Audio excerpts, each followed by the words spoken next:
Hello বন্ধুরা, আজকে আমরা শিখব মাইক্রোসফট পাওয়ারপয়েন্ট। মাইক্রোসফট পাওয়ারপয়েন্ট এটা একটা দারুণ মজার জিনিস। এখানে পাওয়ারপয়েন্ট প্রেজেন্টেশন তৈরি করা হয়। এখানে নান্দনিকভাবে বিভিন্ন জিনিস উপস্থাপন করা হয়। এখানে আমরা একটা পাওয়ারপয়েন্ট প্রেজেন্টেশন তৈরি করছি, মোটামুটি ডেমো একটা তৈরি করছি আমরা। দেখেন, ঠিক এরকম একটা পাওয়ারপয়েন্ট প্রেজেন্টেশন তৈরি করা আপনাদেরও শেখাবো। আপনারা যদি ধৈর্য ধরে দেখতে থাকেন তাহলে শিখতে পারবেন। তবে আমাদের এই ভিডিওটা তৈরি করতে কয়েকটা পার্ট হবে, কারণ একটা ভিডিওতে সম্পূর্ণ দেখানো সম্ভব হবে না, কারণ অনেক সময় লেগে যাবে। তাহলে আপনারা ধৈর্য ধরে দেখতে থাকুন, আমরা এটা তৈরি করা শিখব। তবে তার আগে বলতে চাই, আপনি যদি আমাদের চ্যানেলে নতুন হয়ে থাকেন তো অবশ্যই আমাদের এই সিপি টেকনোলজি স্কুল চ্যানেলটাকে সাবস্ক্রাইব করবেন এবং পাশে থাকা বেল আইকনে ক্লিক করে অল বাটনে ক্লিক করবেন। ঠিক আছে, তাহলে আপনারা আমাদের সকল ভিডিওর নোটিফিকেশন পেয়ে যাবেন এবং ওখান থেকে দেখে শিখতে পারবেন। এবং ভিডিও ভালো লাগলে একটা লাইক দেবেন, ফেসবুক মেসেঞ্জারে শেয়ার করবেন। ঠিক আছে, তো আমরা মূল ভিডিও চলে যাই। তো আমরা ঠিক এভাবে একটা পাওয়ারপয়েন্ট প্রেজেন্টেশন তৈরি করব। তো আমরা এটা মিনিমাইজ করে রাখি। আমরা নতুন একটা ফাইল ক্রিয়েট করব ফাইল থেকে, অথবা আমরা নতুনই একটা ফাইল ওপেন করি, এটা ক্লোজ করে দিই। স্টেটমেন্টে যে আমরা লিখব পাওয়ারপয়েন্ট, POW লেখার সাথে সাথে দেখেন যে পাওয়ারপয়েন্ট 2013 ইনস্টল করা আছে, এটা ওপেন করলাম আর এটা ওপেন হলো। তারপরে দেখেন এখানে ব্ল্যাঙ্ক প্রেজেন্টেশন লেখা আছে, দেখছেন? এটা আমরা ওপেন করব। এটা ওপেন করার সাথে সাথে পাওয়ারপয়েন্ট একটা ইন্টারফেস আসছে। ইন্টারফেসটা একটু পরিচিত হয়ে নিই। ইন্টারফেসের একদম উপরে আছে দেখেন টাইটেল বার, তার নিচে একদম নিচে আছে স্ট্যাটাস বার, এর নিচে এখানে আছে জুম, আপনি বাড়াতে পারবেন, জুম কমাতে পারবেন এগুলো। ঠিক আছে, তারপরে এখান থেকে ভিউর বিভিন্ন ক্যাটাগরি আছে, আপনি এখানে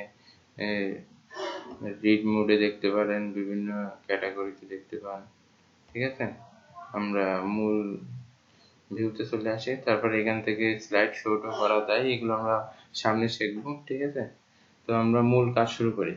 এটা দেখেন ফাইল আছে, হোম আছে, ইনসার্ট আছে, ডিজাইন আছে। ঠিক আছে, এখানে এমএস ওয়ার্ড, এমএস এক্সেল এর মতো ঠিক সব মেনুগুলো ঠিক আছে, কিন্তু মেনুগুলোর ভিতরে একটু ফাংশনগুলো একটু ভিন্ন ভিন্ন আছে। ঠিক আছে, এখানে এই ইনসার্ট আছে, হোম আছে। তো আমরা আর এই যে পেজটা দেখতে পাচ্ছেন না, এই পেজটাকে বলে স্লাইড। পেজ বলে না, আসলে স্লাইড বলে। এখানে ক্লিক টু অ্যাড টাইটেল, এখানে ক্লিক করে আমরা টাইটেল দিতে পারবো, আর নিচে ক্লিক টু অ্যাড সাবটাইটেল দিতে পারবো। ঠিক আছে, তো আমরা প্রথমে একটা টাইটেল লিখি, এখানে ক্লিক করলে লেখাটা চলে যাবে, ক্লিক করলাম চলে গেল। লিখলাম আমি ওয়েলকাম, লিখলাম। আচ্ছা, এইটা এই বক্সটা আমরা কেটে দেবো, ক্লিক অ্যাড টু সাবটাইটেল। এটা আমরা এই বক্সের উপর একটা ক্লিক করে কিবোর্ড থেকে ডিলিট বাটন প্রেস করে চলে যাবে, এবং এটাকে আমরা একটু বড় করব। এই জন্য এটাকে সিলেক্ট করলাম মাউস দিয়ে। সিলেক্ট করার পরে এখান থেকে সাইজ আছে, আমরা এখান থেকে বাড়া দিতে পারি, অথবা আমাদের এখান থেকে দুইটা আছে, দুইটা আছে, দেখছেন? এখানে আছে ইনক্যাটস ফন্ট সাইজ, আর এটা আছে ডিসক্রেস ফন্ট সাইজ। ঠিক আছে, আমরা এই পাশে দিলাম, ইনক্যাটস করলাম, বড় করলাম। ঠিক আছে, এখন এটাকে আমরা কালার করব, মনে করেন এই লেখাটাকে কালার করব। এটাকে আমরা সিলেক্ট করি, সিলেক্ট করার পরে দেখেন এখান থেকে ফন্ট সেকশনে কাজ আছে, দিতে হবে বোল্ড। ঠিক আছে, আইতে হবে ইতালি, এটা এমএস ওয়ার্ডে আমরা দেখাচ্ছি। আপনারা এমএস ওয়ার্ডের আমাদের ভিডিওগুলো যদি না দেখে থাকেন তার নিচে ডেসক্রিপশনে লিঙ্ক দেওয়া আছে, ওখান থেকে দেখতে পারেন, এটা লিস্ট আকারে থাকবে। ঠিক আছে, ওখান থেকে দেখে নিতে পারবেন। তারপর এখানে আছে আন্ডারলাইন। ঠিক আছে, আমরা এগুলো কিছু দিচ্ছি না, আপাতত দ্রুত একটু আপনাদের দেখাই দিই, যেহেতু সবারই সময় কম, আমি অল্প সময়ের ভিতর ভিডিওটা করব। এখান থেকে আমরা কালার এটা দিয়ে দিলাম। এখন এটা ফন্টটা একটু চেঞ্জ করে দেবো, স্টাইলিশ ফন্ট দিয়ে দেবো, একটু নিচের দিকে যাই, এখান থেকে ফন্ট আসছি না তো, আপনারা একটু ভালো করে খুঁজে দেখবেন। আচ্ছা, একটা পাইছি, এটাই দিয়ে দিই, সমস্যা নেই, ঠিক আছে। আচ্ছা, এখন দ্বিতীয় একটা স্লাইড নেব, মনে করেন দ্বিতীয় একটা স্লাইড কিভাবে নিব সেটা এখন একটু কাজ করে। দ্বিতীয় আর একটা স্লাইড নেওয়ার জন্য এখানে দেখেন নিউ স্লাইড আছে, হোম পেজের ভিতরে নিউ স্লাইড লেখা আছে, এখানে ক্লিক করলে দেখেন বিভিন্ন ক্যাটাগরি স্লাইড আছে, টাইটেল টু কন্টেন্ট, তারপরে আছে টু কন্টেন্ট, ঠিক আছে, টাইটেল অনলি, বিভিন্ন ইয়ে আছে, এখান থেকে যে কোনো একটা নিতে পারেন, অথবা ব্ল্যাঙ্ক আছে ব্ল্যাঙ্কটাও নিতে পারেন। তা আমরা প্রথমে একটা টাইটেল অ্যান্ড কন্টেন্ট নিলাম, এটাই নিলাম, নেওয়ার পরে ক্লিক অ্যাড টাইটেল, এখানে কিছু টাইটেল দিতে পারবো। তো এখানে আমরা টাইটেল দিলাম এখানে বাংলাদেশ, BANG বাংলাদেশ। তারপরে ক্লিক অ্যাড টেক্সট, এখানে টেক্সট দিতে পারি। তারপরে এখানে দেখেন 6টা আইকন আছে, ঠিক আছে, 6টা আইকনের কি কাজ, 6টা আইকনের কি কাজ দেখি। এখানে আছে ইনসার্ট টেবিল, এখানে আছে ইনসার্ট চার্ট, তারপরে আছে insert smart art, picture, online picture, এখানে ভিডিও, আপনি ভিডিও অ্যাড করে দিতে পারেন।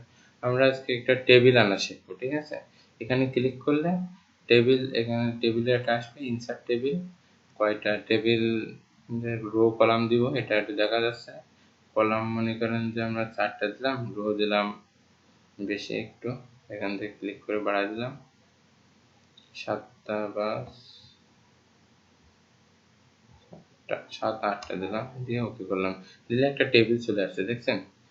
টেবিল চলে আসার পরে পরে দেখেন টেবিল স্টাইল আসছে, টেবিলের বিভিন্ন স্টাইল চেঞ্জ করতে পারবেন, এখান থেকে আপনি টেবিলের স্টাইল চেঞ্জ করে দিতে পারবো আমরা। এর ভিতরে বিভিন্ন ক্যাটাগরির টেবিলের স্টাইল আছে আমাদের, ঠিক আছে, আপনি চাইলে টেবিলের স্টাইল চেঞ্জ করে দিতে পারবেন, ঠিক আছে।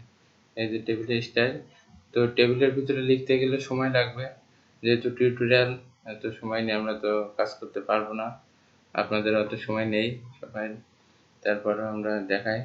আচ্ছা, আমাদের আগে একটা ভিডিও, আগে একটা পাওয়ারপয়েন্ট দেখাইছিলাম আপনাদের, যে তার ভিতর লেখা ছিল, আপনারা এর ভিতর লিখে নেবেন যার লেখা। তারপর আর একটা স্লাইড নেব মনে করেন, ঠিক আছে, নিচে আরেকটা ক্লিক দিলাম, দেওয়ার পর এখানে মাউসের ডান বাটন ক্লিক করে নিউ স্লাইড নিতে পারি, অথবা এখান থেকে আমরা ক্লিক করে আবার একটা ব্ল্যাঙ্ক স্লাইড নিলাম।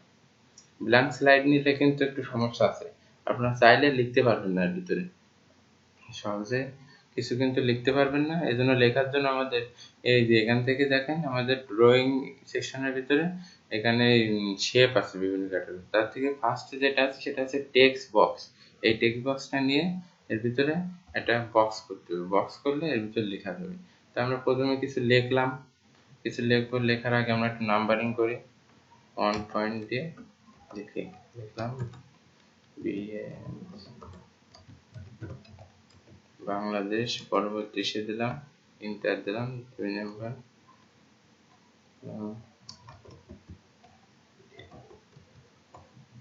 দিয়া, দিলাম এসে, তারপর দিলাম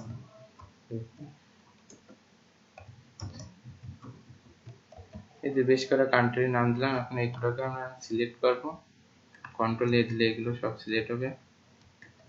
সিলেক্ট হওয়ার পরে এটাকে আমরা একটু ফন্ট সাইজ বাড়াই দিই। এই লেখা আপনার যা লেখা থাকবে আপনি সে লিখবেন, আমি ইচ্ছা মতো লিখলাম কিছু, লেখার পরে এটাকে কালার চেঞ্জ করে দিতে পারি। এখানে আমরা বাইরে ক্লিক করে যদি কালার চেঞ্জ করতে চাই তাহলে কিন্তু এটা চেঞ্জ হবে না, অবশ্যই টেক্সটের উপরে ক্লিক করে টেক্সটটাকে সিলেক্ট করবেন, সিলেক্ট করে তারপর থেকে কালারগুলো চেঞ্জ হবে। এই 1 2 3 4 সিলেক্ট না হওয়ার কোনো হচ্ছে না বলে কোনো সমস্যা নেই, এটা অটোমেটিক আসছে, এই জন্য সিলেক্ট হয়নি, কিন্তু চেঞ্জ হবে কালার, ঠিক আছে। আমরা দেখেন কালার চেঞ্জ করে দিই, কালার কিন্তু চেঞ্জ হয়েছে, ঠিক আছে, কালার কিন্তু চেঞ্জ হয়েছে।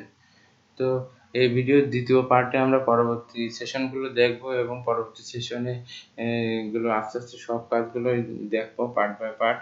আপনারা দেখতে থাকুন এবং আমাদের প্লে লিস্ট থেকে দেখতে পাবেন, ঠিক আছে।